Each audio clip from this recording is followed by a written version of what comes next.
Hey guys, Dave from Nerdarchy here. 4 nerds, by nerds, hanging out with a full crew today. Ryan. Ted. Nate. So over on the Twitters, we had Han Solo tweet at us. The Han Solo? Apparently, the Han Solo tweet at us and asked us about some post-apocalyptic ideas for a game.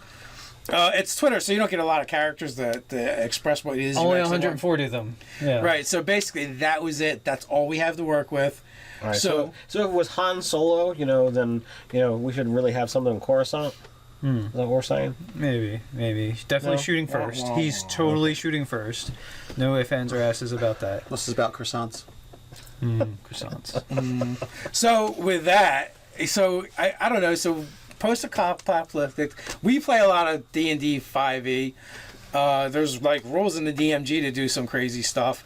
There's been several unearthed arcanas to do some stuff in modern times. I just thought of something. So you're saying how you kind of like the gist of like a Shadowrun sort of Well, Dave world. demands tech. Well, he does demand tech. You like the idea of a Shadowrun world. I like dystopian stuff.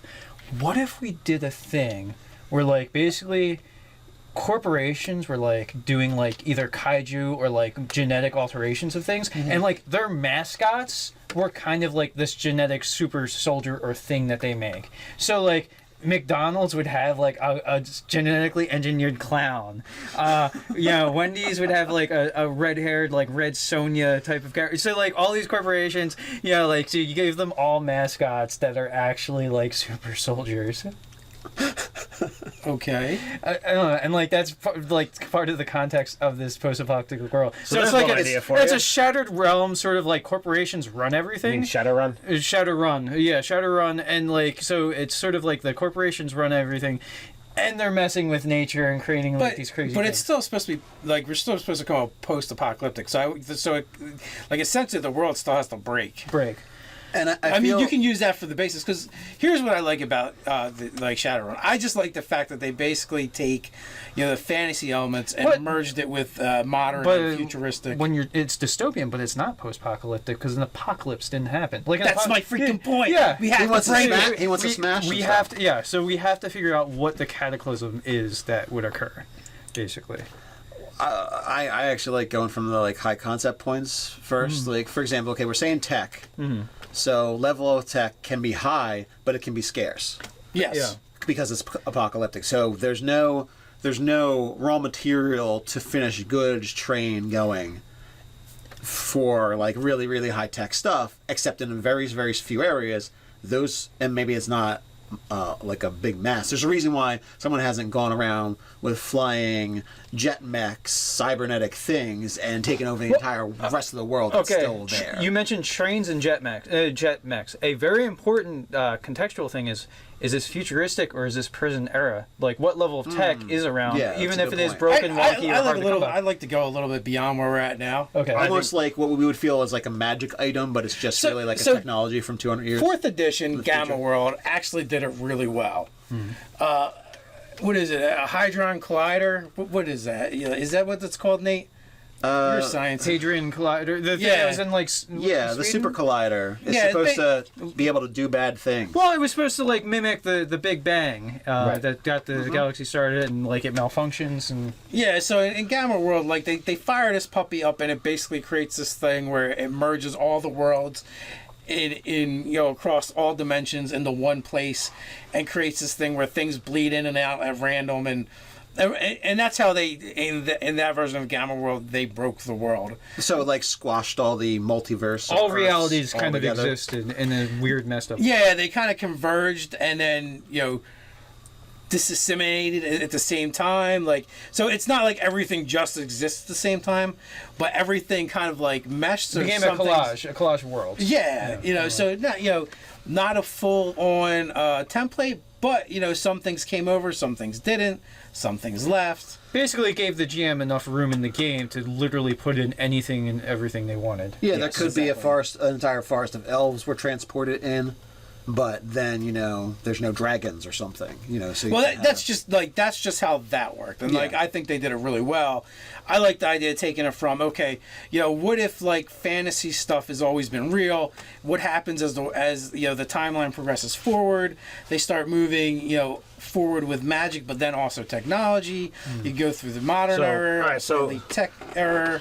So you've got someone who, let's say an elf has reached the end of his long life, and for whatever reason, his job is to work on, a nuclear. Not a nuclear bomb, but whatever power he can put into it, and he magnifies this bomb he creates with all the tech that you can possibly put in for an explosion, as well as all the magic that you can put in for an explosion. And when this thing finally goes off, however we want it to happen, that's what shatters, Breaks the world. breaks the world. So he creates a arcane nuclear holocaust, which is fine. I like that idea. I don't feel like we need to I don't want to steal from anything else. I like the idea of they try and create this technomancy super weapon, basically that version of the A bomb. It works. Lo and behold, oops, they actually detonate it. Right. And so it breaks the world. Everything, the financial systems are thrown into turmoil and ruin. Supply lines are cut off. A huge portion of the population just ceases to exist. Scarcity of being able to make crops for agriculture, being able to eat. Maybe there's the equivalent of a nuclear arcane fallout winter that has to happen. So all this happens, and then you would start the game after the winter ends. Right. So now things have been terribly changed. The whole landscape has been altered.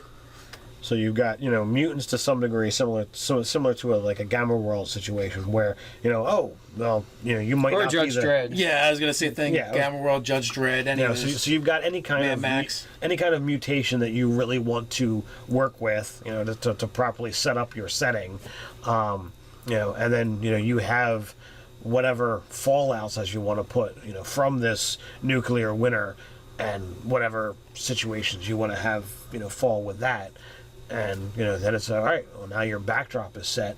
What's the So story? you'd have pockets of civilization, but as soon as you leave those pockets, it's super dangerous. It's even dangerous in those pockets. They're very much like Wild Wild West type settings, and you have elves and halflings and gnomes and dwarves and humans all living together, even orcs and half orcs probably. Before this fall, before the end happened, you could have went to a warehouse and there was ogres and trolls, working there instead of using a forklift. Right. Or operating a forklift that's so massive only they're big enough to use it, kind of deal. You'd have these vestiges of society from before, from the technology, and a job would be people would scavenge, they go out and scavenge and find it. There isn't many people that actually know how to either repair or rebuild this stuff. Maybe there's some people here or there that are very skilled at kit bashing whatever they scavenge. They're called wizards, even if they're not really the wizard. Artificers, man. Well, yeah, I mean, it could be. You could probably have warehouses that's full of tech that they don't know what it is because the people who operated it aren't around anymore, and someone's job is to try and figure out what it does and whatever else. So it's a heavily fortified warehouse for the area. Because there could be something valuable in there or not, so a rival city could be like, oh well, go in and try and steal this specific thing. I would think of a big wilderness area, in between the little pieces of civilization. There's all kind of untamed land. Oh, absolutely. So I'm imagining. So there's lost cities within all this overgrown stuff. So I'm imagining one group fortifies and holds this one factory or whatever, and it turns out it's just a toy factory. The hell if they know, because it's basically they're trying to figure out how to operate toys that don't do anything. So Entertaining. Yeah, I mean, you could do top secrets government installations that have been buried.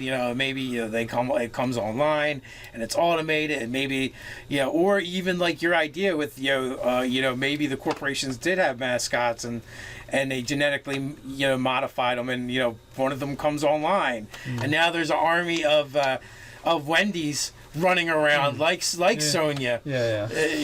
You could also have, since magic and technology have both thrived, there could be areas where, magic was kind of looked at as voodoo, technology was the new power, and they solely operate with tech there, whereas this other place, while tech was up and coming, magic was strong, so they this is inferior. Why would I switch over? So you've got areas that are solely in the arcane as well. It seems a bit cliche, but you could have those be actual factions and their they could be even treated like religions. Yeah, their stories about the past is we've gone to magic because it was actually technology that destroyed the world. Right. And the other guys could just be like, well, we used technology, so obviously it wasn't technology. It was magic, the dangerous and unreliable craziness, voodoo. Then since this is the idea too, would we use the traditional gods and religions from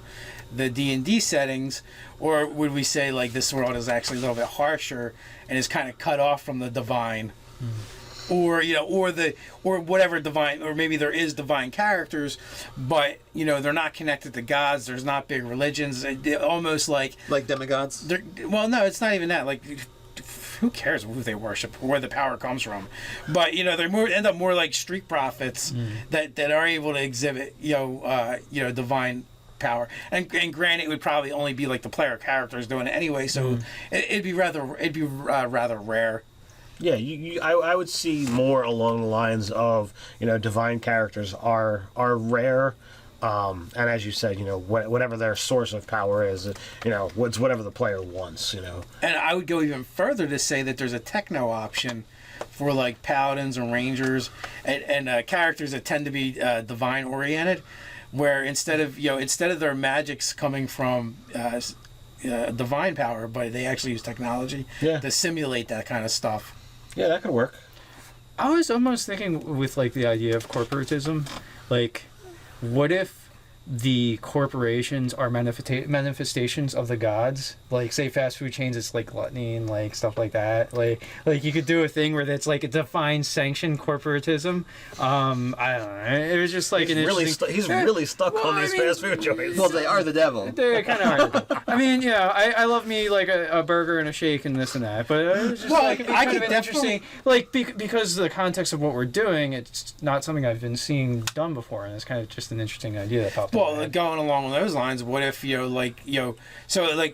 it's a corporate facility that was used for their testing and figuring things out, and for instance, we used Wendy's in this case, and it's the guy that finds it for the first time, and he's the one that kind of accidentally puts the place online. And then, all the Wendy's actually follow and worship him as their creator. And which, maybe... Actually does legitimately raise him to, godhood. Not necessarily godhood, or even making him a cleric or a priest. So I would actually go so far as to say, since we're talking about the fantasy world, I would say, you could have these major corporations, being tied to, the infernal planes to some degree. It's okay, well, if you have McDonald's or whatever, or Wendy's, and you're trying to deal with gluttony, that was just the first ideal I threw out there, and I'm running with it, so you could have it. It's where you've got this whole plot line where that could be chaotic, trying to sew these people into so they would be a demon, whereas one of the other ones could totally be set up by devils, and they're trying to get people on a different vein. But I mean, and not to take specifically like D&D isms, but like like mechanics of the plane of order. Like, what if you had a divinity that was all about order, that like basically the industrial military complex, or not prison complex. So like the idea that like if you do something, we just want to incarcerate you. We don't care about the circumstances and this and that. So you have like these little pocket factions, that would be in this post-apocalyptic world. To not make them all like blatantly out and out evil, but some of them might. As corporations are want to do, they have like they don't have people morality. They kind of have their own sort of like systematic.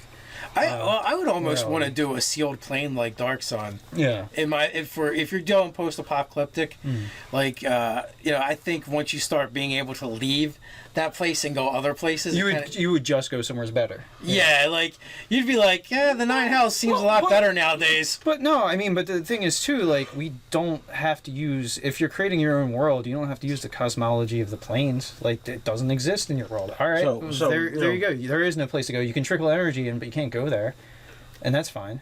Yeah, you could have you could have that, or you could have literally the lower planes aren't really another dimension, but they're literally within the world now. They're at the core, so you could literally dig to them. So you can't dig all the way to China because that would not be good. Yeah, like, you don't get there. You stop at the Nine Hells. This is our turf. Yeah. So I mean, if we are talking about worlds being destroyed, magic and technology kind of exploded, and it caused this thing to happen. So maybe at that moment that this happened, there was a plane, a plane or a portal to the Nine Hells, and it pulled everything from that in this universe into the core, because it was already hot, so it found the closest semblance to itself, so that it stayed here. Maybe whatever you want to use as the heavens, Celestia, whatever, that's literally in the clouds, and if you could find a way up there, you can be like, well, screw this, I'm gone. But not everything can cross, through that amount of, space. Text. Or radiant energy. Yes. Yeah. Maybe it's that bright that it literally could just melt things that go there. Like Icarus wings. It's an idea. It's an idea. Like It's an idea. I just don't like having a better place to go to. Like I just like that because everybody's you're just going to figure it out. You have to figure out how to make do with this. Well, I mean, and What's there to eat there? Dude, there's always mutant frogs or radiant. I mean, if we did the whole split, like radiant beings, what are you gonna eat? If you're a person, you're not. You're gonna have to go down. Yeah, and basically go through a lot of turmoil. It's like, oh, I made it. Well, I can live here for the next 7 days, and then I'm probably gonna die. Solar steaks. Solar steaks. That will go well over with. They're gonna like that. Like that won't get you in. That won't get you an arrow of slang in the arse. Yeah. No, just a push. So I mean, that can simply just be a different type of harshness. It's better in the sense that, you don't have the normal struggle, but you can't live there. It's like a desert. In a sense, a beautiful desert. Yeah, that you'll just die. You'll see, so you can't actually stay there. So it's not it's a better place to go on vacation for a day with a backpack, but you're not going to want to stay there. You go there, you get ravaged by the angels. I'm so hungry. I mean, there's probably like if someone made it to Archmage Techno Man status, then perhaps there's one of those guys up there. But I don't know. I'm sure he'd be like, this is getting crowded. Well, also too, like we could think about things like Constantine, and like his dealings with powers of the upper and lower planes kind of thing, like at least from the movie. Seen the movie? No. Yes.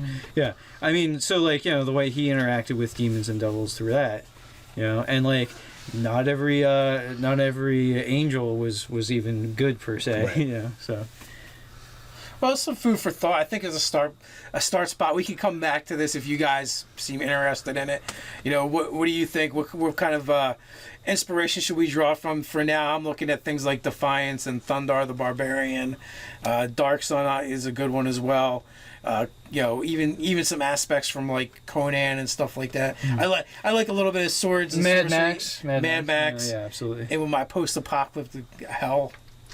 So, you guys can let us know in the comments below where to like, subscribe, and share. You can patronize us in the way that we like over on Patreon. You can come hang out with us and see funny memes on Facebook. You can also read the articles over on Nerdarchy.com. So until next time, stay nerdy.